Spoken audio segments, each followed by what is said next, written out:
What's up, everybody? Thank you for joining with us with this Saturday night special on Huddle Up and Wait.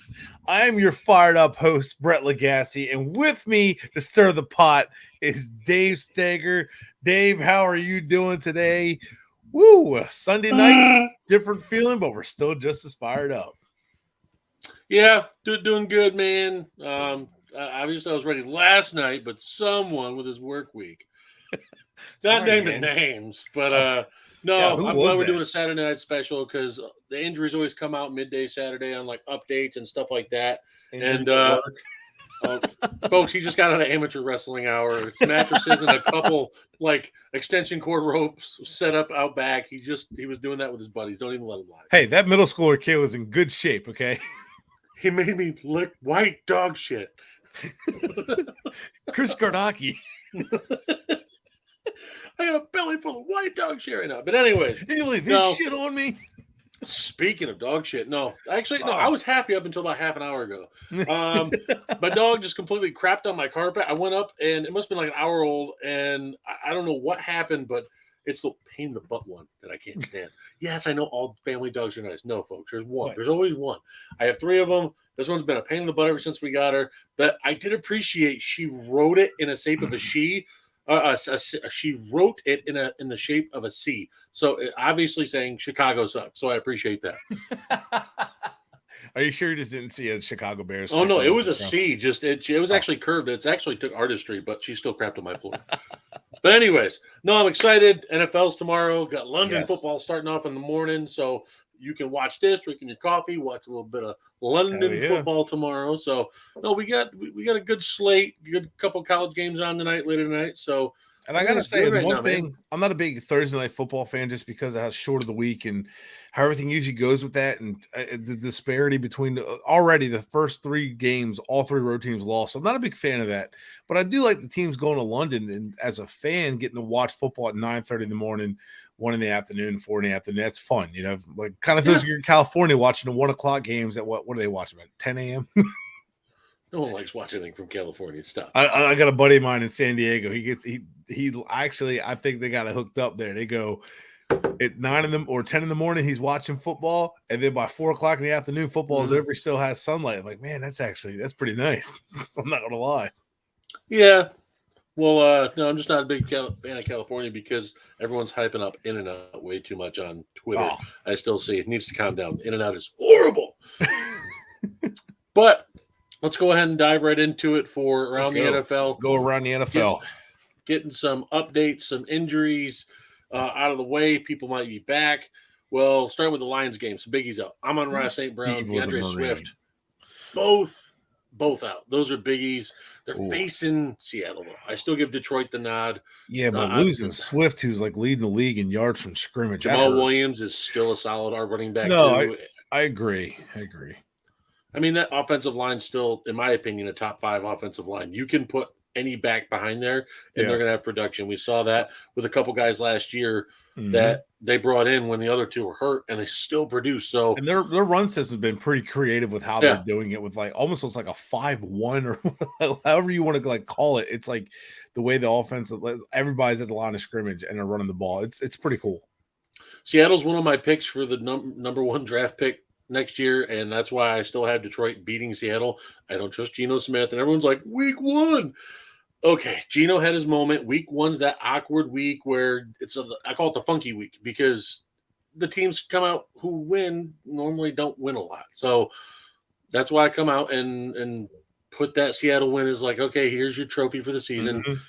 I just have Detroit over them, man. I don't trust it. Saints, Reggie Bush might be on the injury block again, folks. They elevated Latavius Murray. I don't know who might be on the injury block. Alvin Kamara. I thought you said Reggie Bush. Did I say Reggie Bush? I mean, there's. Oh my god! Guys. Oh my god! Oh, what year is it? I'm sorry, folks. Dave, do you need a concussion test?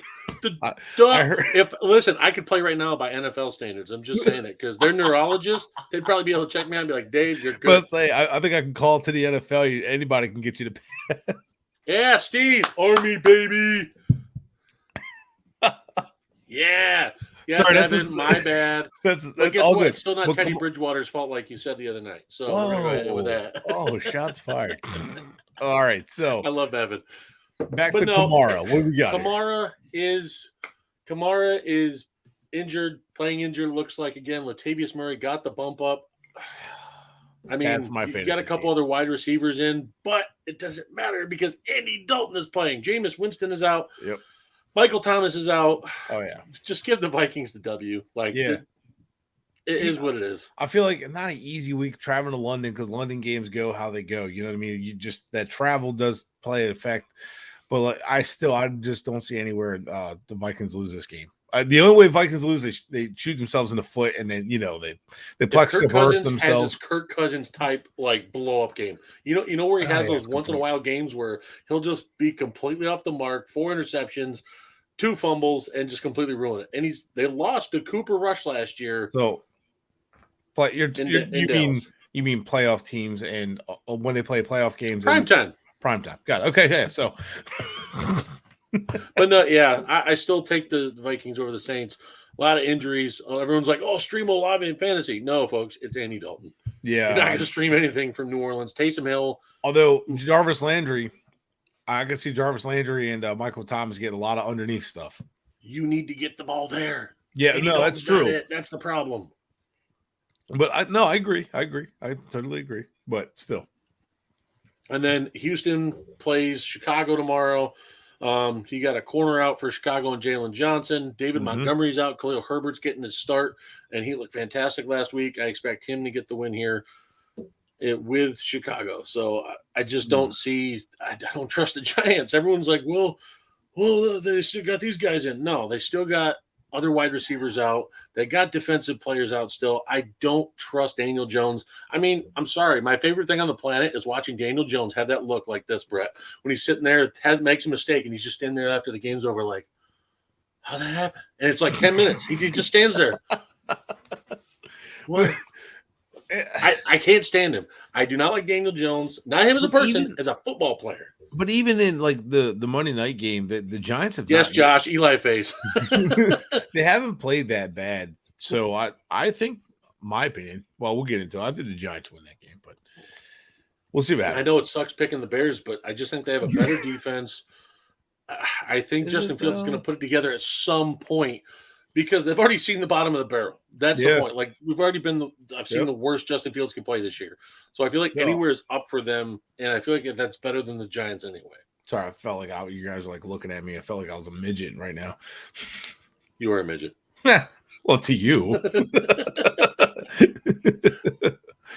But no, I mean, Julio looks like he's trending towards playing. Godwin is trending towards playing. I've seen a couple game time decisions still, but I've seen positive things about them. And man, would that be such a boost for that game? We'll talk about that later. But having those guys back, and Tom is going to be like, thank God. And that's the thing why I tell people not to get too caught up in the first quarter of the season because that things change and teams get hot and cold and when teams are missing players, that changes things. And then as they get players back, sometimes they get better. So it's definitely good for them to get some weapons back because, man, they've been depleted. Mm-hmm. And then Chargers kind of get a rebound game. I like them against the Texans, but I don't know. The Texans are always a Texans beat them last year. And they stay in games that they're not supposed to be in sometimes. Yeah. And that's the Lovie Smith factor. You got the guys playing, but I just feel like Justin Herbert's going to come off tomorrow and kind of remind us, hey, I'm fine, guys. Yeah, and Justin Herbert with that rib injury has not been Justin Herbert that we know. Yeah. But also Brandon Staley has made poor decisions as a coach. He has to get better as a coach too. So that game, he's not looking good so far with these decisions he's been making this past year and a half. Let's be honest, the Chargers should be 3-1 or 4-0, and the Chargers should be. This should be an easy game to pick. But because of the coach situation, some banged up players, and they've lost some players. So they lost Bosa to injury for a groin, lost for the season, right? Yeah, he's on IR, but he's going to come back. Guyton tore his ACL. He's out. Keenan Allen's still out, like Evan just pointed out. Joey Bosa didn't just tear his groin; it was part of his abdominal muscle too. So he was a double whammy. But that's the story of Joey Bosa's career. He looks good for 3 or 4 games. Out Injury for the season. His brother Nick has been healthier. Don't jinx him because I like Nick. Yeah. But Joey's been like J.J. Watt or T.J. Watt, just been banged up. But T.J. plays more than like 5 games a year. And I'm sorry, I meant J.J. Yeah, J.J. is the one where he played 5 good years and all of a sudden his body just completely went to crap. Jake Long did the same thing. Some guys, it just happens to them. You have like 4 or 5 good years straight, and then all of a sudden injuries like piled up. So. Moving on real quick, Michael Gallup expected to have his season debut for Dallas. Comes at a perfect time. Division rival. Cooper Rush gets another weapon that he can go. Dalton Schultz expected back too. So now he has Lamb, Schultz, Gallup. Damn. You got plenty of weapons there against Washington with a very vulnerable defense. And an already winnable game, in my opinion. So. Carson Wentz is due for like 2 picks and probably about 4 or 5 sacks. And how about Dallas's defense been playing very well? Very well. Shout out to Cooper Rush. Golf clap. Stepping up. Hey. Just being a game manager, doing what he's asked to do. Yeah. Sometimes it's all you have to do. And then I'm going to move on to this game. Zach Wilson is expected to make his season debut, and I'm giving him the W over Pittsburgh. You want to know why? Whoa. Because I think Mitch is going to choke it away. I'm not a fan of Trubisky. I just watched Jacoby Brissett. This is going to be a 10-7 kind of game. It's going to be like 3-2. It's going to be a field goal to a safety. This is going to be ugly. I don't trust Mitch Trubisky. It doesn't matter. But Pittsburgh's defense has still been good, though. And I think, though. Okay. We just watched the running game for Cleveland run down Pittsburgh's throat. Yeah, but the Jets don't have that run game. They still don't have TJ Watt on Pittsburgh. They're missing that. I know. I get that. I'm just saying. This is not going to be great. This is not going to be a fun game to watch at all. Zach Wilson, baby. He says a shout out to you and your mother. But I don't know. I don't know if they get the win or not. I haven't decided that. That's my upset of the week. I think the Jets beat the Steelers. All right. I think the Steelers. I think that's the game that needs to happen for Mike Tomlin to go. Guys, we just lost to New York. Kenny, you're starting next week. Yeah, like I think that's that type of moment. I don't. Yes, Josh. TJ is being messed badly for Pittsburgh, and I understand they still have other weapons, but Highsmith is not TJ. By a long shot, and not at all. TJ's a special player. He's a good player. There's no replacing TJ Watt. I like Highsmith. I like his ceiling. I think he's a good young player, but TJ Watt is one of the best pass rushers in the NFL. Like hands if not down. The best defensive player right now. Yeah. So like when he's healthy, yeah. Right. Yeah. So I mean, he's right up there with the Aaron Donalds and the Myles Garrett's. Like he's in the elite echelons of defensive players. Mm-hmm. Titans Colts real quick. I'm going to go the Colts. I got that big win over the Chiefs last week. Kind of get their season rolling. I don't trust Tennessee. They're up and down so far. Like they're all over the place. I'm going Colts in that one. I think they started to get a rhythm last week. I think they're going to keep going. Alec Pierce. Starting to make a little bit of show out. Yep. I think I know what Josh loved Alec Pierce, but I think they're going to hit the ground running this week. I think they're going to keep it moving. I think they're going to win. I think that loss to Jacksonville was kind of like a punch in the mouth, and I think they kind of like woke up, like, hold up, wait a minute, we need to make some changes, and now all of a sudden they're doing things they need. When you get skunked like 28-0, no disrespect to Jacksonville, but going into the season, they were looked at as the bottom possibly of the AFC South, with Houston possibly jumping them, and they came in and skunked you. And I mean, with Matt Ryan still, Jonathan Taylor and Michael Pitt, like all these weapons are still there, and they did that to you. So that's kind of that. They smell your stuff, and that's why I said on Finn's Talk the other night with Evan and Justin and Bobby. I said that they smelled themselves a little too much possibly going into the season. They needed a humble me moment, and they had that. So they faced KC and ended up a big win, defensive side. They didn't have to rely on that offense. And sometimes you need to see the other side of the football perform well to kind of get yourself going. Yeah. Yeah. And sometimes it's what you need. Sometimes you need to get a punch in the mouth, wake up, and just kind of like take a step back and say, what the hell we just do? What just happened? How do we get, like, we're headed to a path we don't need to be headed down. Let's fix this and fix it fast. And some teams respond and some teams just kind of spiral out of control. And that's going to be up to the coaching, which is where I like Frank Reich, where he won't let it spiral out of control. I think Frank Reich, look at last year against Miami. He's grounded. He's able to bring everything in. And the Colts were on a bad path, and they faced Miami. They had a golden opportunity with Jacoby Brissett, and they hit Miami in the mouth, and it was a close game. And then in the second half, they just like hit them right off the bat in the second half with the big touchdown. And then it was like downhill, and they got their momentum. They got their like tune-up game or momentum builder, and then they kept going. So I think last week was that momentum builder for them, and I think they're going to keep going with it. Yep. And they haven't even played terrible. And you got to remember, they've played division games early on, and that's kind of like, division games aren't always the prettiest games. Oh, of course not. I mean, they got the tie with Houston, and it's not like it's a horrible thing because Houston looks better than what people thought. And obviously having the Jacksonville stinker, but then the Kansas City win, you're still 1-1-1. That tiebreaker could definitely pay off down the road when it's week 17, week 18, the season. And folks, I'm sorry if you hear that noise going up. I'm above the garage, and my boys are probably hitting the garage door opener right now, and my wife's yelling at them. I can hear them. Last game to go through real quick. Cardinals. Losing everything. They are out. AJ Green. Guys like Greg Dortch is going to have to step up again.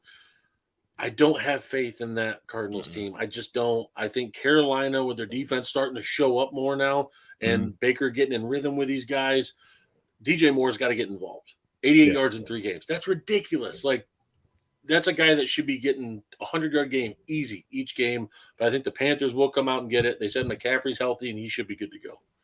Right. Yeah. So, yeah, and I know they've had their own stinker. That would be considered their own stinker. But I mean, the if you go back and watch that game, the Colts kind of push them into that. But I don't trust the Cardinals. I don't trust the way they're coached. I don't trust the way they play. They're so undisciplined. They just don't seem to like do things well in the aspects they're expected to do. Carolina has looked decent in moments. I don't trust their coaching either. I mean, this is a game of, to me, coaches that are probably on the hot seat and just messy situations. Like the Cardinals kind of remind me of under Adam Gase, where they had some talent to work with, and it was just kind of like a coach that was more full of himself than anything, and just like the team was indisciplined. They play like up and down. They'll go in streaks. They'll go hot and cold, and they just can't seem to like. It seems like they're regressing, and the Panthers are doing the same thing. But I think in this game, I feel like the Panthers are probably the better defense and probably the better team. I think the Panthers are going to win this game. Yeah. I just think with Baker got shoved in there mid-training camp, so he's still learning on the fly with these guys. There's a talented group of weapons there, but they need to get in the same rhythm, the same consistency. And I don't know. I just think that Cardinals are first in defense, apparently. So Cardinals are 15th. Lost 2 games while being first in defense. Yeah, that's kind of a, I don't know. You can. So you've lost a couple close scoring games, but your offense can't come through. That's Carolina's specialty with McCaffrey and these weapons, and Baker's come through. I'm not saying they're going to come out and have a barn burner, but I don't know. That's just the Panthers beat up on the Saints last week too. So Saints were come out and predict as a wild card by many of us in that NFC South, and they looked good last week. So I'll definitely give the nod to Carolina here. But before we get to our top 5 game picks coming up, we're going to review and segue perfectly to. I just want to say that to you, Brett, because we need to. We're going to review that Dolphins-Bengals game real quick, and then jump into something on the segment I want to call "What Grinds Brett's Gears." Ooh, fired up about that. We'll review the game real quick. In Miami. So we'll jump in the game. Obviously the Bengals won 27-12. The Bengals look more prepared. 27-15. How 27-15. My bad. They lost by 12. My bad. So the Bengals came in, looked like they're a little bit more prepared. The Dolphins obviously losing to it hurt. Evan. So like that hurts, right? That hurt losing your quarterback, and your team's banged up. You lost X, and shout out to the secondary for playing as well as they did with X on the sideline for a good portion of the second half. And the defense will still only give up 27 points, and X tried his damnedest to tip the ball. And if you see a still of that, X's hand was pretty much on that ball in that Higgins touchdown. the defense Pickens played got strong respectable. hands, dude. That's one of his strengths. He had come out of Clemson. He has those big old frying pans. Oh yeah, and I thought Miami played admirable on defense, especially the way they had to finish against the Bills. The defense is on the field for 90+ plays that week, and so like the defense was gassed, and they came in and they played well, and it was just the Bengals made more plays, and the offense was still stalling drives even with Tua healthy, even with Tua on the field. Run game was hit or miss. Breaking news. Can I go ahead and say this real quick? Yeah. Review. This just came out from Tom Pelissero of NFL Network that the NFL and NFLPA joint statement, they are actually going through, and this is going to be our topic here in a little bit, but I wanted to go ahead and say it now with the breaking news. Mm-hmm. It says the NFL and the NFLPA agree that modifications to the concussion protocol are needed to enhance players' safety. The NFLPA's Mackie White Health and Safety Committee and the NFL's Head, Neck, Spine Committee have already begun conversations around the use of the term gross motor instability. And we anticipate charges. I hate myself. Anticipate changes to the protocol being made in the coming days based on what has been learned thus far in the review process. So this is something Brett and I were talking about before the show, folks, and we're talking about – shut up, guys. No, I'm not laughing at you. Oh, go ahead. No, I just – this is what we talked about yesterday, the day before in the game, and now the NFL's talking about it. Oh, my God. This is what was grinding my gears and what I'm so fired up about while I'm the fired up host today because the NFL. We'll review the game, Bengals and Miami after. Let's dive in it now. Yeah, this is complete horse shit. A couple things. The first thing I want to say is Tua sustained a concussion last week. We saw that. We knew that. Noodle legs. It was 100%. He said it was a back injury, whatever. Either way, it was clean that the Dolphins had checked him out for a concussion. The neurologist, the Dolphins coach or doctor approved him. The return is good to go. Return. He did his man. Everybody goes into concussion protocol on a Sunday, whether they're cleared or not, has to go back Monday. If you're not cleared, it's throughout the week. If you are cleared, you still have to go back just in case. Tua went back just in case, which also tells me that they are doing that on purpose, which they don't trust their own process. So what are they doing with this? So Tua goes back, he goes Monday, then the Dolphins say, hey, because you're playing Thursday, you're going to go back every day. And he did. He went back every day, was cleared. He had another concussion. Those concussions to me kind of stand separate. Was his reaction worse? Yeah, but the way he went down, he was going to get concussion anyway.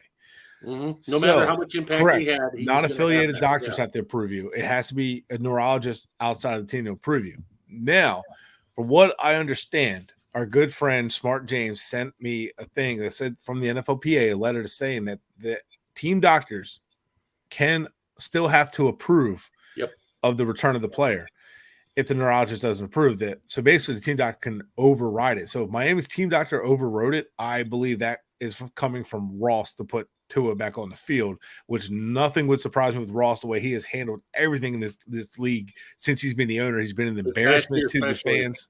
Yeah. He's been unprofessional. He's been an embarrassment to the team, not to the point of Dan Snyder, embarrassing, disgusting human being, but he's been an embarrassment to the fans where we always have to deal with some type of stupidity backlash with the Harbaugh situation, the Deshaun Watson situation, the Bullygate situation, fire this coach, fire this GM. It's always been an embarrassment for us fans with him, and that is more than likely a push from him to get Tua back on the field. Now, the other side of things, no shit, NFL and NFLPA. You fired a guy.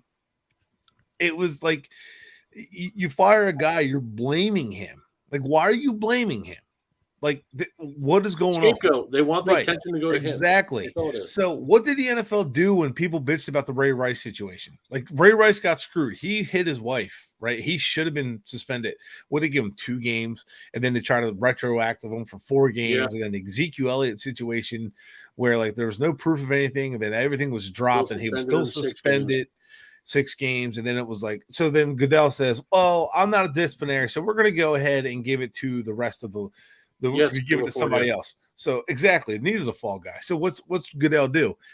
He gets independent teams contract or people contracted where all they do is decide disciplinary. And then Deshaun Watson gets 6 games based on the league's rules. It's not like, oh, they make their own rules. No, it's here. You guys review it, but it's based on the criteria I give you. And then it says, oh, well, I need to, after he gets backlash. Oh, we're going to go back after. We're going to appeal it and go get 11 games. Meanwhile, Calvin Ridley was given an entire year for gambling. Like, so it was stupid, but it was just the severity of the different things. Right. It's just like he should have been suspended before a year. And Deshaun Watson, you had to appeal just to get him 3/4 of a season, not an entire season. Like, it's always something stupid. And Goodell continues to run this thing and do these things. Let go. I've said that. Goodell right, but the owners won't. You know why the owners won't? Because he makes them a shit ton of money. Yeah, he does. Don't get me wrong. He's made some good points of like done things that make money, but it's been like all the way back to Sega games when they had 2K5 kicking EA's ass. EA was just threw money at Goodell. Goodell was like, all right, well, we'll take your money. We'll put EA or Sega football games out of business, and nobody else can make an NFL licensed game unless they come through us. NFL ticket, unless you had DirecTV, you were going through them, which I think was before Goodell, but Goodell kept renewing that contract and it made it more and more expensive because Goodell wanted more and more money. So like all these TV revenues, these blackout rules and shit like that, it's all stupid and it all makes the league money because he doesn't give a shit. So like coming back to the concussion thing, who writes the protocols? Well, it wasn't neurologists. It was the NFL teaming up with neurologists, right? And it was like spine and all these doctors. Now all of a sudden they're admitting, oh, we had loopholes in it. So it took you a guy getting back into the second half for you to question and get a concussion on Thursday Night Football for you to question it and to say, well, the coach shouldn't have played him. Well, if the coach is getting the news from the doctor that he's fine, the coach is going to play him and the player's going to play. I don't blame either one there. That's what the doctor is for. If a player gets hurt, he needs to talk to the doctor unless the coach knew the doctor was like not telling the player something. That's different. I don't really fully blame McDaniel for it because McDaniel's not a kind of guy that I've seen say, oh, yeah, I don't care if he's hurt, he's going to play. But Flores protected Tua last year and didn't want to play him until Jacoby got hurt and he had to come in against the Ravens. So it's like people got mad at him for that, but he tried to protect them injury-wise. So, coaches do try to protect their players, and I still don't think McDaniel played Tua knowing he had a concussion. I don't believe that. I don't think McDaniel's malicious like that, and he went by the team doctor's rules. Mm-hmm. But where I have a problem with it is there was a female sports doctor on ESPN. I can't remember her name, and I apologize for that. On ESPN Get Up with Greeny yesterday. I don't know if anyone saw it, but it was a perfect example of this. She brought up the sheet. It was the protocol sheet they had to go by. It looked like a kindergarten checkoff sheet where you have to go through with this. And she said these players memorize these answers and they can be concussed, have all the symptoms, and they will go through and just spit out the answers so they can get back on the field. And they're so simple. And she says they need to enhance that protocol and also add in reflex tests rather than just the mental checks, because sometimes those reflex tests will indicate even something without the words that they need. So I firmly believe what she said. I believe what Brett said. Mm-hmm. This is ridiculous. It came to this point for someone to be a sacrificial goat, and now they're meeting about this. The NFLPA, in my opinion, should be just as in trouble because they're the ones who are supposed to be standing up for these players to get these protocols in place already, not now. All right, so Bobby has a question. Go ahead, Bobby. What do you got? Well, I just want to know, Brett, you're listening to your rant and all that, there's a lot going back and forth. No, it's all good. Hey, but I just, being on all day today, from Finn's Talk today to digging in the trenches. Then we have worn out, guys. If you can't tell. Jesus. But no, but I mean, love you, Bobby. Point. I love you guys.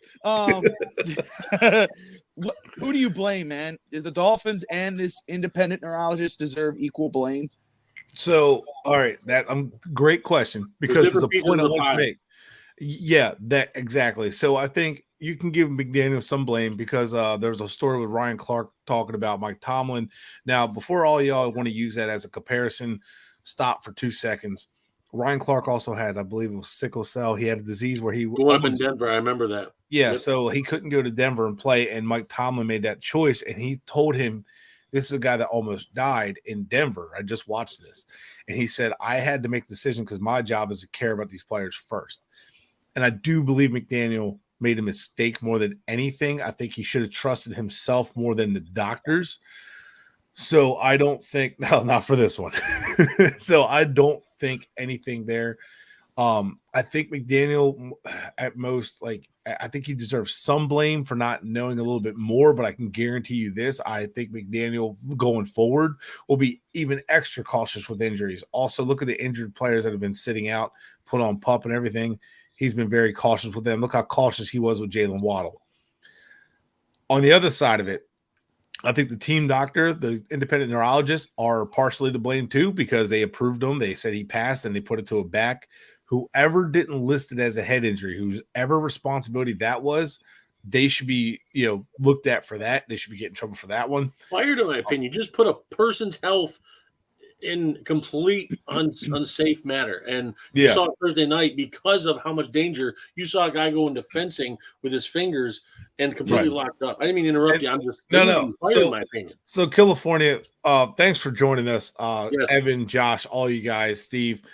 So yes, they have been very cautious with Ethan Carter, and he's just been a backup special teamer, but they've been overly cautious with his concussion. California brings up that McDaniel could have been ridden over by upper management, and that's why I said maybe Ross is telling the doctor, hey, look, if he can go, put him back on the field. Daniel Schneider, Ross is RG3 suspended, level. but I guarantee you he's calling exactly as my next point. It was Snyder apparently that made the call that Shanahan got blamed for, to have RG3 Mike back wanted out to there. pull him out. Yeah, so they wanted to pull him off the field. Snyder wanted them on the field, and that's what ruined it. So that owners get in the way with that because of money. Now, my biggest problem. Can I interject the very quick? NFL is the one that. God, is that you? Good, Bobby. Yeah, so I'm so sorry. Hold on, but time is out. it Bobby, Ross's? can you enter yourself on the screen? I want to see your beautiful face. Oh man, I ain't ready for all that. Hold on, I'll fix it. Hold on, I'll fix it. Hate him, make me I do want people stuff. to know who's behind this beautiful screen of ours. Everybody should know if you're watching Finn's Talk Sports Network. Right. You know who I am. No, hold on. Real quick, so I think Ross, he's probably still on the phone. He breaks the rules. We just saw Tampergate. He has no problem calling his doctor, even though he's suspended. So I don't blind that. So I just want to say, I love the fact that Bobby's wearing a WrestleMania shirt because it's been awesome. Old school WrestleMania logo. I wasn't meant to come for on today. Go ahead, Bobby. So what do you want to interject with? No, just with the. Bobby's not wearing clothes. I am. No, I was just gonna say, you're bringing up Stephen Ross, but he's suspended. Right. So is this Chris Greer, as Evan would say? See, no, I don't.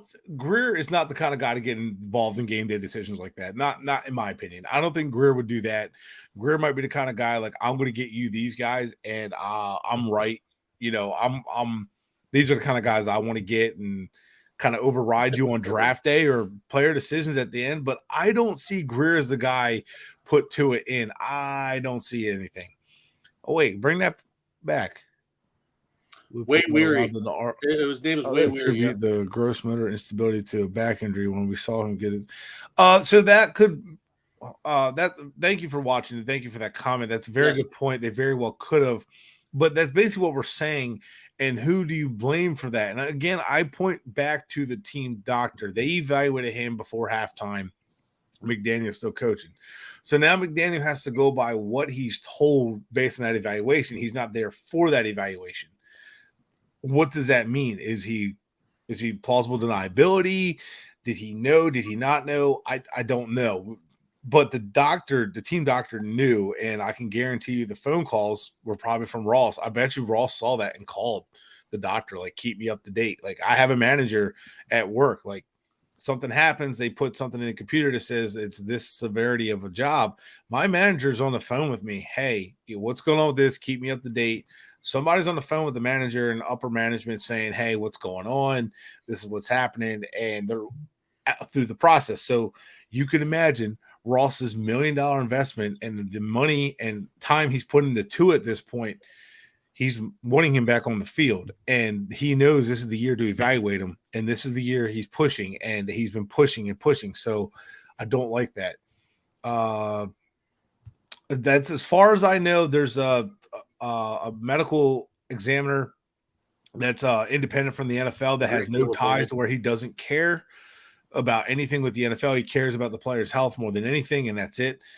So I'm not saying the Dolphins are innocent at all because the whole back injury, head injury, the loophole, but the NFL allows this to happen. Teams take advantage of a rule, and then the NFL reacts. The NFL has had this in position since 2018. By the way, John Harbaugh, since you want to act like you live in a glass house, you had Joe Flacco playing 10 days later after he got knocked out by Kiko Alonso, and he was in rough shape after that. You guys remember that? They made memes about it, but he was in a rough way with that. That was a hard hit for him. Then Lamar Jackson goes into a concussion protocol, looked dazed and confused, comes back in the second half. Yeah, you violated and you found a loophole in that rule too. So stop acting like an idiot. I'm not blaming the players. I'm not blaming the coaches. Their jobs are on the line no matter what. The NFL is the biggest culprit here. They wrote the protocols. Instead of letting a neurologist write the protocols, they wrote the protocols, and then they are the ones. So there's loopholes galore. If you let a neurologist write these protocols, the neurologist is going to say, hey, this is it. He's not playing. And now he's not playing. If I take him out of the game this week, he's not playing next week. Like that's to me probably your safest bet. If you get pulled from one game for a concussion, treat it like a suspension. The next game, you're out until at least the second half of the next game or the full game, depending on how you feel, even if you pass all the protocol. So it just really just depends on that. But like the NFL, once again, looks bad. They fire somebody and say, well, he's the one that ruined it. Well, if really he didn't know what to do, so that means your training sucks. There's a loophole in the protocol, which has been pointed out by multiple people. It's just people are exploiting it, and of course they're going to exploit it because the only way you keep your job is win. The only way you keep your job as a player is win. The only way you get paid in the NFL is be good and successful. And Tua, no one better be blaming him because the kid is trying to prove himself. First of all, players want to play. That's what they do, and they're going to lie. They're going to lie. Yeah, these rules are here to protect the players from themselves. That's what they are. Exactly. And that's why we say that, because their job is to play. And sometimes you have to say, stop. You can't play. Look, I love I love the fact you want to play. Stop. Because we love you, we don't want you to play. And that's the thing. It's like Tua wanted to play. Great mentality. Thank you, Tua. Sit down. It's okay. We know you want to play. We know you're hurt. Mike you can't carry this team. Sit down. We know you love this team. We know you love the win. Sit down. You're going to get healthy. We're going to finish this game without you. We have to because we need you long term. Sorry. So I see. I think you're going both ways here, but I think as well, which I saw a little bit earlier on Digging in the Trenches. We had JP on Sports, great guest. Sean Williams was on there as well. But you are putting a little bit of blame on McDaniel as well in this situation. Yeah. So, McDaniel where the inexperience of a head coach comes in, though. That's where it's supposed to be under the radar. No, McDaniel, as you know what? Chalk it up to inexperience, whatever. He does deserve blame. However, he's not the first guy I'm going after. And the NFLPA is now joining the conversation with the NFL. The culprit's the NFL.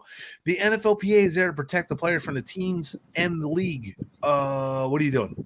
And now you're like teaming up, like you're unions.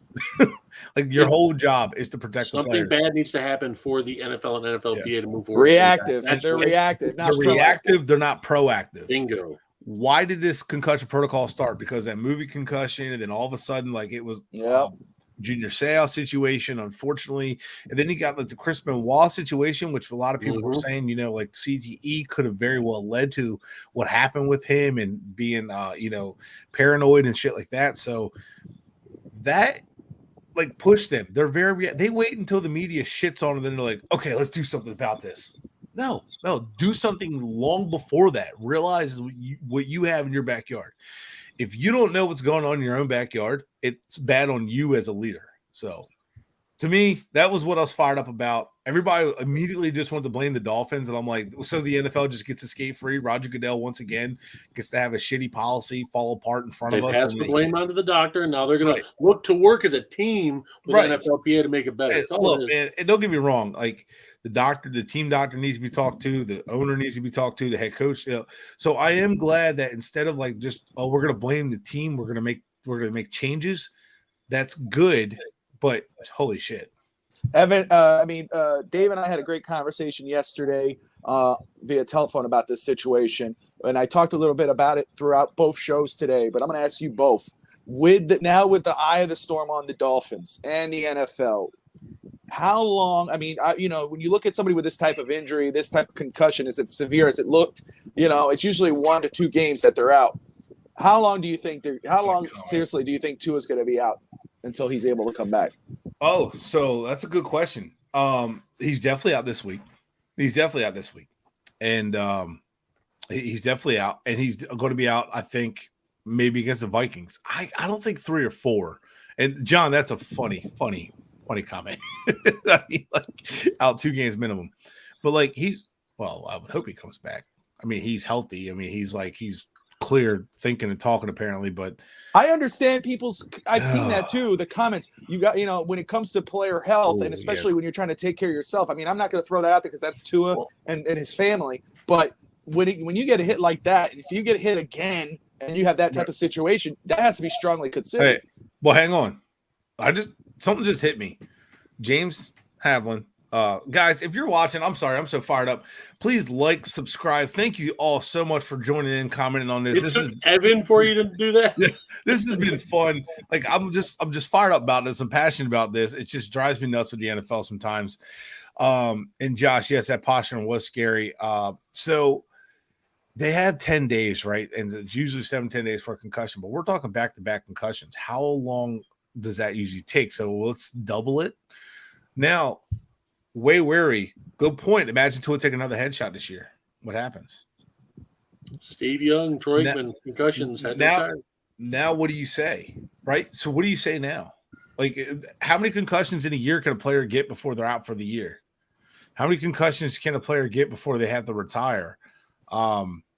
We've had multiple players retire like that. So can I go ahead and jump on that real quick? I just saw Jonathan. The slam to the ground. Go ahead on that one. I want to see your Jonathan, the hit wasn't malicious. The hit wasn't – we see that tackle in every game of the NFL. It just looked bad because of the speed it was going at, because Tua was trying to escape. Defensive tackle grabbed him. It's all it was. And the thing is, the impact of his head and neck wasn't even that hard. It was because of Sunday's concussion. There was already damage there for him to kick into that gear. Yeah. I'll caveat to that. Tua does have to get rid of the ball. He has to – every major injury he has ever held the ball had, too long. The hit wasn't malicious. That's no. I need to. It's a football play. It was a football the Rams game or the Bills game last year, when he broke his rib, that was not his fault at all. So I will say this. James just said it. Two within a month, and she couldn't play for a year with his daughter. Hey, you know what? I can honestly agree with that. God bless her, James. Yeah, that has to happen. Sorry, she had to go through that. 2 in a year to me, or two too close together is too much. 4 days apart. Yeah, I can agree with that. Anyway, the hit wasn't malicious. However, he spun him to the ground. We have seen that called roughing the passer at the same time. And that right there is why, because we've seen broken clavicles, we've seen separated shoulders, we've seen concussions, we've seen broken wrists. So we have seen injuries like that because it twisted them to the ground. In my opinion, you could have flagged that for roughing the passer, but roughing the passer doesn't always mean malicious either. So I will say that, and I still don't think it was malicious. So his hip injury, his ankle injuries, both ankles, he has rods in both ankles. So now do we say, is he injury prone? I know it's a little soon, but now we're saying he doesn't protect himself. So it becomes major questions. But this isn't a Dolphins show, so we'll get into that in the other shows. But a lot of tuna around here. I just want to rant on that because it was more the NFL is now let's react. And you know what, James?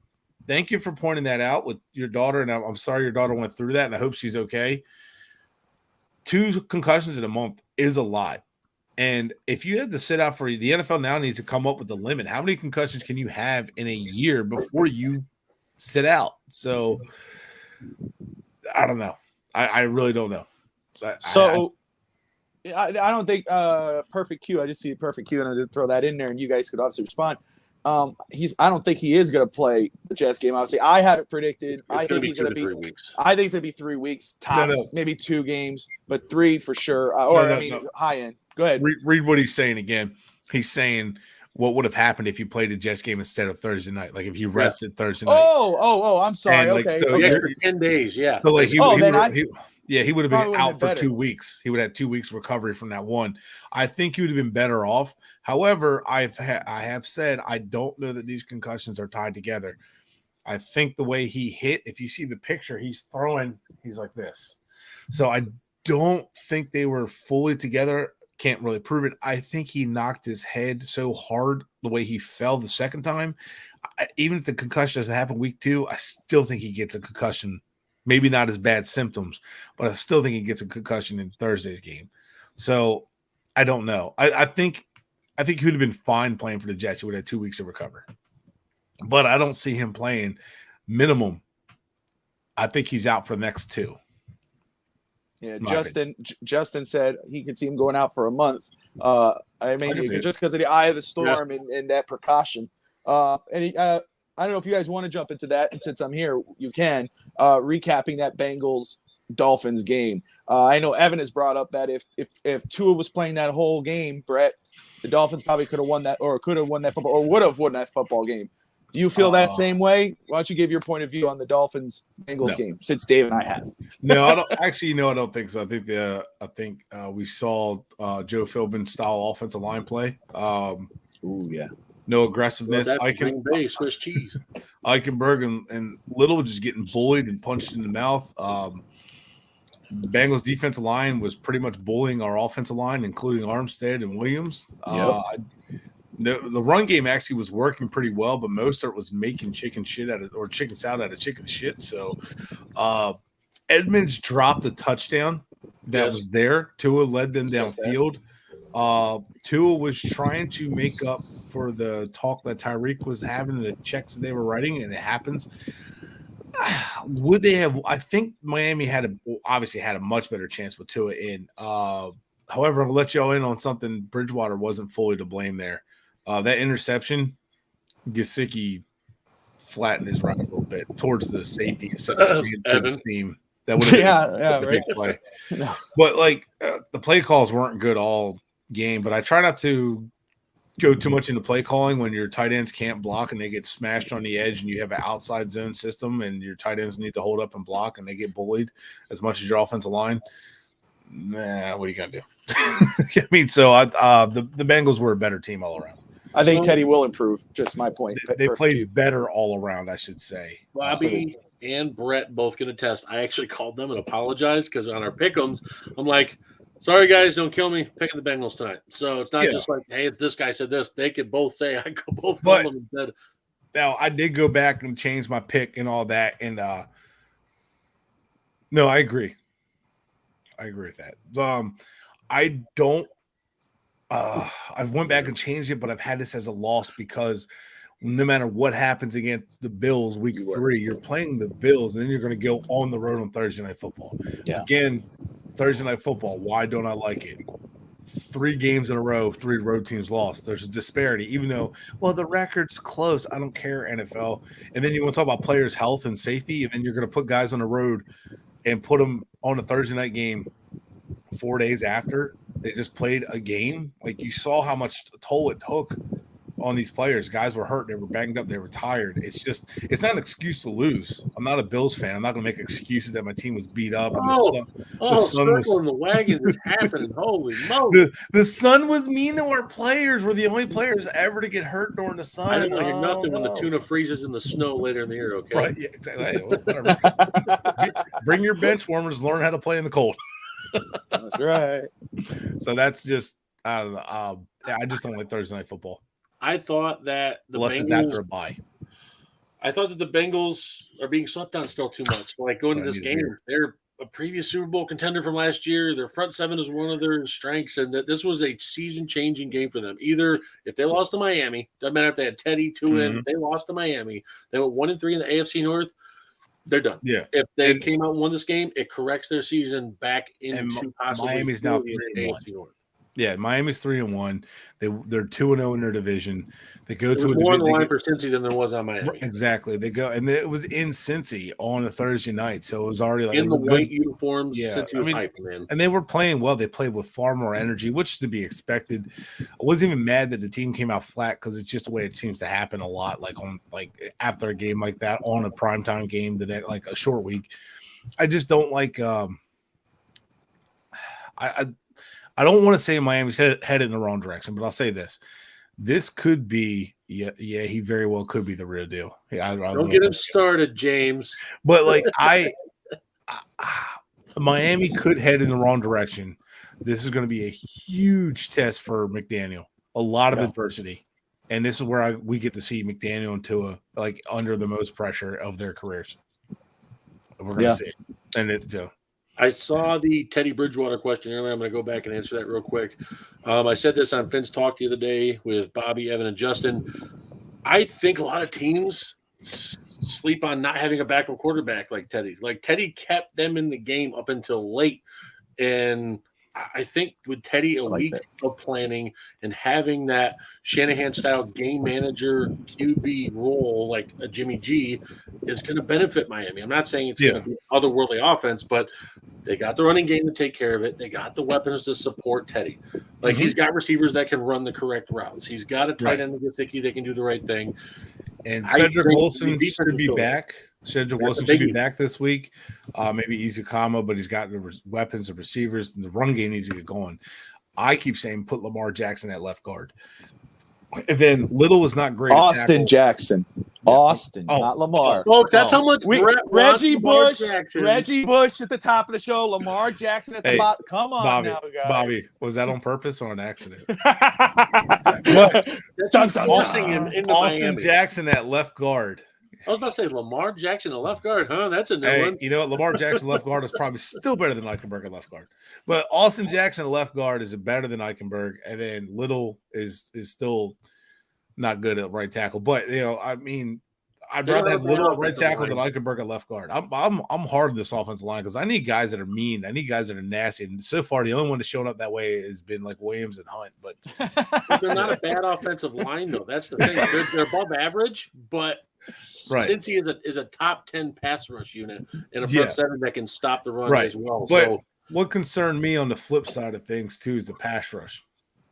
Pass rush didn't get home like it should have against that offensive line. So that's something I've been talking about, guys. But we'll get into that on the Dolphins show. Yeah, one sack wasn't enough. Well, overtime was supposed to be tonight, but I guess we gave it to Huddle Up and Wait. God, cool, bro. Cool. Someone's work schedule. Pull the elbow pad again, bro. Do it. Come on. What a loser, man. Who works for a living? Jeez. But to support my family. I've seen Brett at his mechanic shop. Listen, he's drinking beer. He's sitting bullshitting with his other mechanics. It's like a construction unit. You go drive by, there's 12 guys standing around talking. There's one actually working. What's funny is we'll all go to a call together. Like one or two people will be up on a ladder working. The rest of us just bullshitting around our toolbox. See? Anyway, let's get into the slate of games we have because thanks for tuning in with that, guys. Remember to like, subscribe, hit that like button, smash that like button into oblivion. Oh, I forgot a quick game to go through earlier, guys. My own team. Sorry, Packers are going to have such an easy W this Sunday. I totally forgot. So Mac Jones is out. Jacoby Myers is out. Lawrence Guy is out for the Patriots, and the Packers have Jair Alexander as a questionable. That's it. But he still might play, and even if he sits, it's not going to hurt. Packers win by 15 or plus. So easy one. Let me address this real quick. Actually, I do think the Packers are going to win that one pretty easily. I like the Packers. Please let me tell you, as a Dolphins, you're going to take the Patriots. I'm not a homer by any means, but they're going to smash the Patriots. I just don't see it. Patriots are shells of his former selves. I think this is an easy win for the Packers.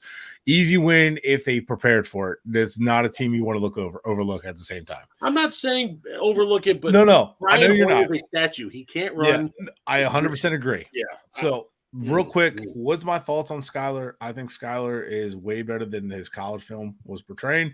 I think he can be. How dare you? I think he could be actually very talented. I would love to see Skyler play over Teddy just because want to see the young guy. If our He backup has to be in, preseason. He looked good. yeah. Like, I mean, he makes some risky plays, but man, he threw some crazy passes that shouldn't be completed that were. So, but let's get in these games, folks. So, well, I want to start with a game that I'm actually looking forward to most, and I probably will watch Sunday. It's local here in Delaware, and that's Jacksonville versus Philadelphia. That's going to be, to me, a fun game. Well, Peterson is going to be in Philly, so the Philly fans are going to have something to say about Peterson.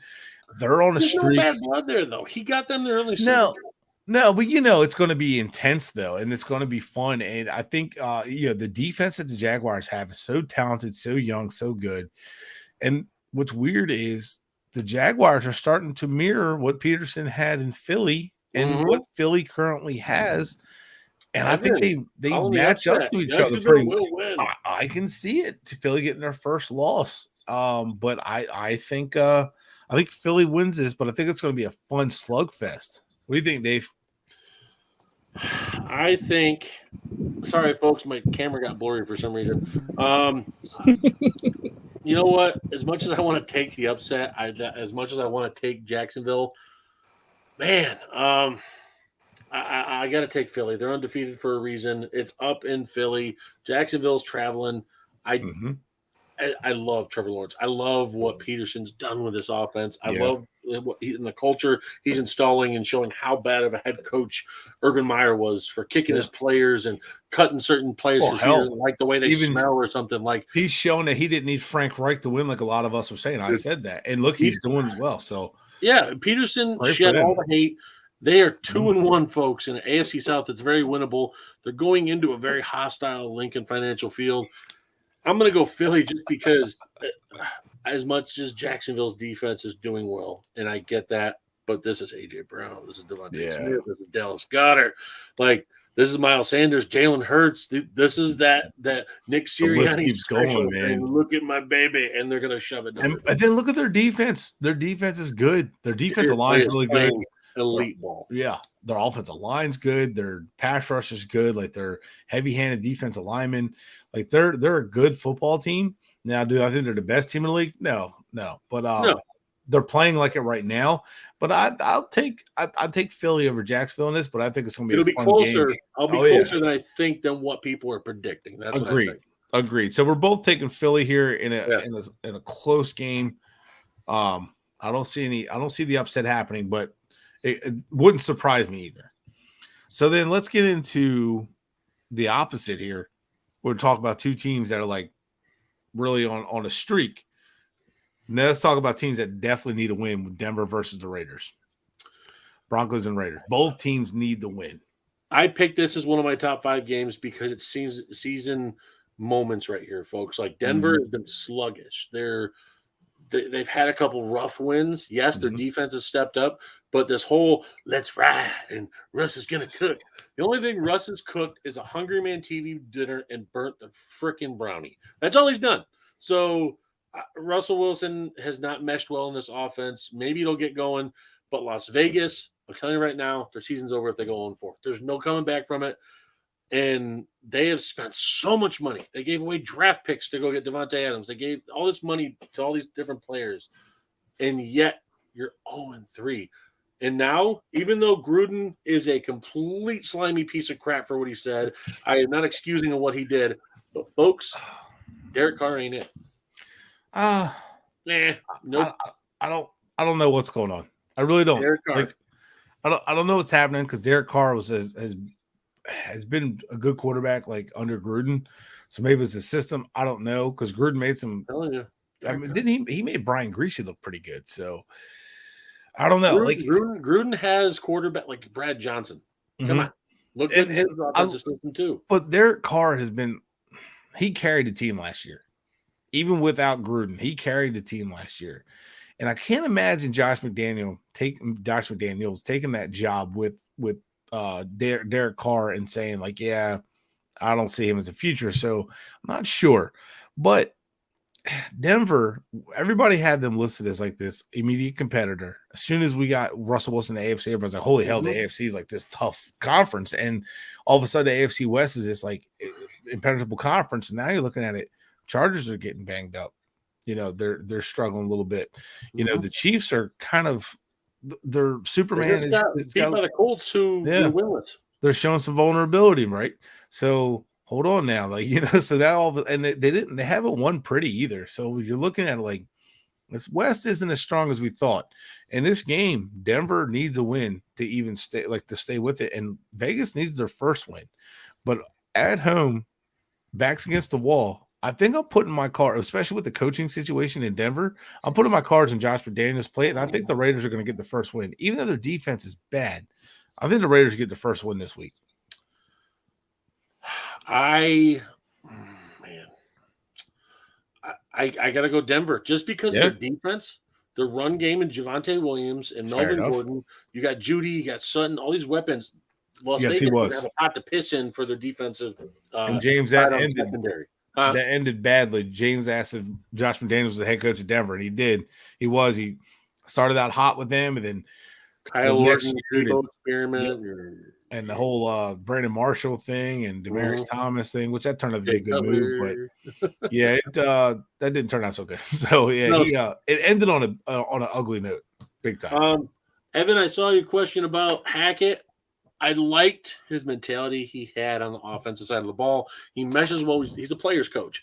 I think, in all honesty, he was used as bait to go to Denver because he had a strong connection with Rodgers, and he thought Rodgers would follow. And having another position, I think it was Justin Uten, the tight end coach, went out there, and he was the offensive coordinator for Denver now. And they thought he would follow them out for a trade. It fell through. Russell Wilson was not the targeted QB. They wanted Rodgers to go out, and they ended up with Russell Wilson as the complementary QB there that was kind of plan B, and it's not working out because he's never played in this offense. It's going to take a little bit. Russell Wilson has only played in that Pete Carroll Seattle offense. That's the only thing he's played in. And they could have got our quarterback coach now, current passing game coordinator, Darrell Bevel, to be their offensive coordinator instead, who could have been helping Russell Wilson. They had a chance to hire him when Miami hired him. So that was a missed opportunity for them. But their coaching, but Hackett could very well just be one of those guys who's just a good offensive coach and just not a great head coach. There's been quite a few of them in the NFL. Nick LeBeau was a great defensive coordinator, but never took a shot at head coach because he knew what he was good at. Yeah, exactly. So I'm going Denver though. Don't mean to go into the specifics on that, but Evan asked about Hackett. I like him. I like him as a coach, but as a head coach, I think he jumped too early. I think it was about 3 years too early. That's just me. 3-4 years too early. But Denver, folks, I think they got too many weapons on defense and offense.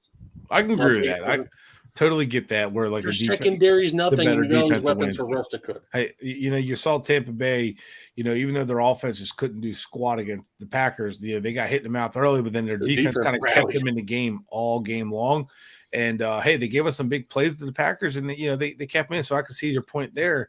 But staying with Tampa Bay on that point, they got Kansas City coming to town. Super Bowl rematch. They signed Cole Beasley. They had a game that kind of as a practice tune-up for him. They have Julio Jones coming back. You mentioned Godwin possibly coming back. So possibly coming back. Yep. It's not for sure, but it hasn't been that clear yet by Rappaport or Schefter. Right. But Evans is back. That's a biggie alone by itself. Evans gets off the suspension. Casey, I don't trust their corners. If Tampa Bay gets all their weapons back, that's scary enough. And that's a good offense going against good defense. And we just talked about Kansas City being beatable. The one team that can do exactly what the Colts just did is Tampa Bay. Right? They have the ability to do exactly what the Colts just did to the Chiefs. They can run the ball down the thirds. They can play clock management. They can keep Mahomes on run defense and Leonard Fournette. And they can get after Mahomes and force him into tough situations. And I'm not really scared of their receivers too much, except for Kelsey. And the Buccaneers have such Marquez Valdes-Scantling did get the clear to play. Didn't mean to interrupt you, but that popped up. But I think I'm going to take Tampa Bay to win this game. And I'm looking forward to it because I told you before the show, Andy Reid against Tom Brady is always a fun matchup. Always a fun matchup. All the way back to 2007 with Philly, all the way back to the Super Bowl with Andy Reid against always a good game. Evan, so this is where I'm going to say, Mahomes may be pissed, but nothing is like someone being scorned on the other end of Tom Brady being angry. And That man is about to go scorched earth on Kansas City secondary. And when Tom Brady's back is against the wall and the people have already talked, Tom Brady's falling off the cliff. You should know better. At home. He's thinking about retiring again. We should know better. I don't care how old he is. Okay, like he's going to make you pay. And I feel like this is the point in the end of the first quarter of the season is when he dominates. And I think he's going to have a game. Tampa Bay wins this game. Good score, James. I like that. Tampa 31-24. If he gets all his weapons back, that's just a whole another ball game, folks. Just get Mike Evans back, and if he gets Mike Evans and one of Julio and Godwin plus Cole Beasley, I think the Buccaneers win this game.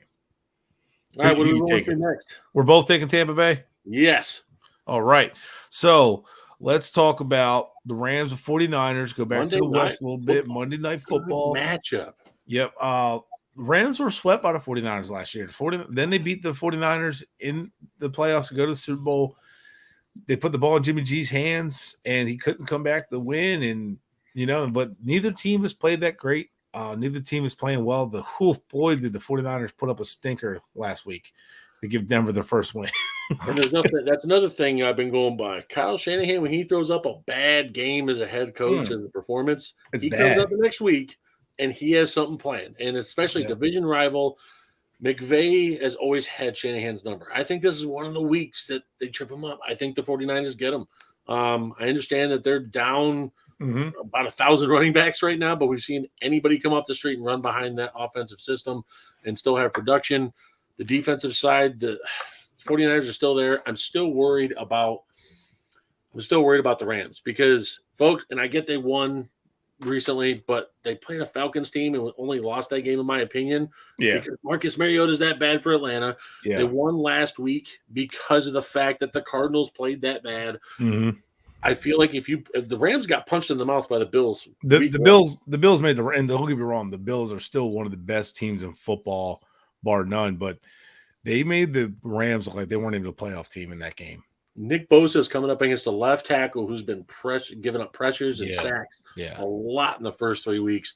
I think San Francisco takes it. I think they're going to be – I think it's going to probably be like a 27-23 or 27-21 victory. And let's not sleep on the 49ers defense. It's been good.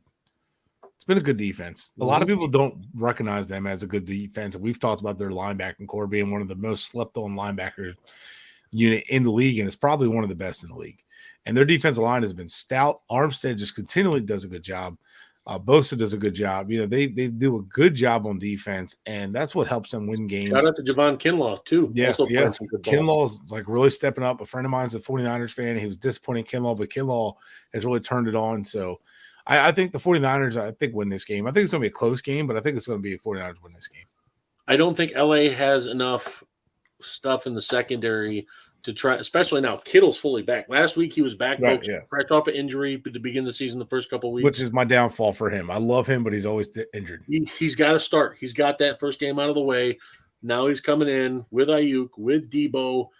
I think Jimmy G is going to get his groove on against LA. It's a good Monday night matchup. I'm finally happy they brought back a good Monday night matchup because it seems like, I don't know, it seems like the past couple of years, the primetime matchups have been crap lately. You didn't like watching Cooper Rush and Daniel Jones? All right, I can't even say that with a straight face. But you know what's a hell of a get out. You know what's a hell of a quarterback matchup that I'm really looking forward to? The Bills versus the Ravens in Baltimore. That is going to be because Lamar's playing. Maybe that would Lamar, Josh Allen, like two guys that are playing on fire right now. Allen, they lost, but he kept that offense in the game against Miami. They only put up like 17 points, but they're pissed off. I really respect the hell out of McDermott as a head coach. Leslie Frazier is such a great defensive coordinator. I'm starting to question Ken Dorsey a little bit as a play caller since Dayball left. That reaction in the booth was way over to the top. There was no reason for that. Yeah, no, I agree. But I've talked about that before, mental health wise, anger wise. I know where that comes from, and you got to get it taken care of, or else it'll ruin relationships, all that. But Diggs stuck up for him and said, shows me that he cares, and I want to battle with him. So yes, I agree, but at the same time, it's also you got to be able to take the high road. Right. I agree. Like I've been there. I've been that angry outburst. We both have. So medicine helps. And so honestly, for Ken Dorsey's sake, I really hope he gets the help with that. But on the football note, I really think this is going to be a fun game. John Harbaugh, sometimes he gets on my nerves, but he's a hell of a coach. He's a great coach. And it's going to be two coaches that both coach under Andy Reid, and I think at the same time. So they know each other well. They're going to battle each other. There's going to be two defenses are going to go at each other. And I think the Bills are getting a little healthier defensively. Not much. But, they're getting maybe one cornerback. And then Xavier Rhodes, who they just signed as a free agent, already has a hamstring injury, so he might not even play. Bills secondary is hurting. Yeah, it is. And that's where Lamar Jackson and them are going to do well. His receivers. Rashad Bateman, please, for my fantasy. Rashad Bateman's like coming out. This has been coming out years. So Duvernay too's been looking good. Duvernay's been doing good, and this is going to be a good game. I think it's going to be, to me, this is a game of the year. I think this should be the Monday night matchup, but game of the year, game of the week. This should be the Monday night matchup or Sunday night matchup. This should be your primetime matchup because I think this is two teams that we very well could see go deep in the playoffs. Oh yeah, AFC Championship, possible rematch from a playoff the other year ago too. People have talked about Josh Allen being an MVP candidate. Very well could be. He's a hell of a quarterback. He's having a hell of a season. Lamar 4 touchdowns. On the flip side, Lamar Jackson, like I told Bobby that he was my MVP candidate front runner because I think he's on a contract year and he wants to say, not only is he saying I want Deshaun Watson money and I deserve it. I have no off the field issues. So he's also saying I want it, and I'm going to show you why you should pay me. And you know what? Shout out to him because Kirk Cousins did that, and you got to respect Kirk Cousins for like saying, "Hey, pay me. I'm going to prove you right." Lamar Jackson's doing that, and shout out to him and shutting everybody up. He's not a running back with an arm. He's not a receiver. He's a quarterback, and he's a damn good one. And James Havlin agreed. Ravens' secondary is rough too. I know it's a couple dead last in passing defense, but that's what makes this a shootout. Go ahead, Brett. Sorry about that. Both teams are 2-1 in this game, right? Both teams lost to the Dolphins. Both of them are pissed off. Tiebreaker possibly down the road for playoff seeding. So this is a big game. This is a big game, and Evan beat me to it. The Bills struggle in close games. They don't know how to close out games, and the Ravens do the opposite. They know how to close out. And they got a secret weapon in Justin Tucker. Not so much secret, but they got a weapon in Justin Tucker. Who cleared a leg. Good Lord. So, you know what? The speed of the Bills defense ought to match up well against the speed of Lamar Jackson. This is going to be tough. It's in Baltimore. I can't see Baltimore losing 2 games at home. So who's pick? You want me to go first or you want to wait? You go first. Okay. I think it's going to happen like this, folks. I think the Bills are going to go up 21-10, 21-7, something like that. But then I think the Ravens rally. I think second half they're going to come out. Evan, I wouldn't do that at all. I just think the rally is going to happen by Lamar. I think the defense is going to make a couple plays on Josh Allen because we've seen Josh play great, and all of a sudden. You see, next thing you know, you see the interception come out of nowhere from Josh, and it just turns the tide. One thing you'll realize, though, the Dolphins kind of opened the door. The Titans didn't take advantage of it. You can rattle Josh Allen. And the Bills were feeling themselves against the Titans. Made a lot of mistakes that the Titans didn't capitalize on. Ravens got some pass rushers now. Right. The Dolphins dropped 4 would-be interceptions, okay? So you can force him into mistakes, and you saw he got mad against Wilkins. You could take advantage of that passion. So I think the Ravens. Stop it, Evan. I think they go. I think the Ravens and Bills go down to the wire, but I think the Ravens squeak out with and I'll say it exactly, a 60-yard field goal to win the game, 31-30. Ravens win it. Yeah, you know what? I could definitely see that. I could definitely see a field goal to win it. I'm saying like 30. Well, no, you know what? It's going to be it's 38-36 Ravens. Ooh. You know what? Screw it. We'll do the Monday night sandwiches or the LA Kansas City game from a couple years ago when they were just trading blows back and forth. Screw it. 51-50. Let's do it, folks. Let's go. Let's freaking go. Who would have thought 10 years ago, if you had the Bills and Ravens as playoff contenders, you'd be talking like 17-14 as a high scoring game for those. It'd be like 20-50. Yeah. I'd be in my gray hair already. I look like Brett. Oh God! Oh yeah, my beard's black. You can see the gray better. But no, folks, that wraps up our top game with Buffalo and Baltimore. It ought to be a fun game to watch. I really think I'm kind of looking forward to watching that game. Both a good week. Week 4 is a pivotal matchup week for a lot of teams. And you want to finish out the first quarter good and strong, and this is the way you do it because you have it's like the rest of the season, man. You gotta set yourself up because if you have more than 2 losses at this point, it's tough. If you go into the second quarter of the year with 2 losses, it makes it tough throughout the year because you can only afford up to maybe 6 losses in a tight conference. So. Yeah, that's just my take. So I'm looking forward to this week big time. Also, who's your lock of the week, real quick, Brett? Quick lock quick of question. the week. Lock of the week. Quick. Oh my God. Hang on. You give me your lock of the week. Homering. Mine's Packers over Patriots. Yeah, it's like I think they take the money line and the points. Really? I just don't think it's going to be this close game, even with Bill Belichick, because they've got guys like Jalen Mills who are giving up big plays over and over and over again. Lamar Jackson exploited that passing defense for New England. Lock of the week. This is a tough week for locks, and the Packers would be the easy one. But I'm going to go a little different, and I think my lock of the week is probably going to be the Buccaneers over the Chiefs. It's crazy as that. My kid just came in asking for his little comic strip he wrote up. Actually, no. My lock of the week is going to be the Colts over the Titans.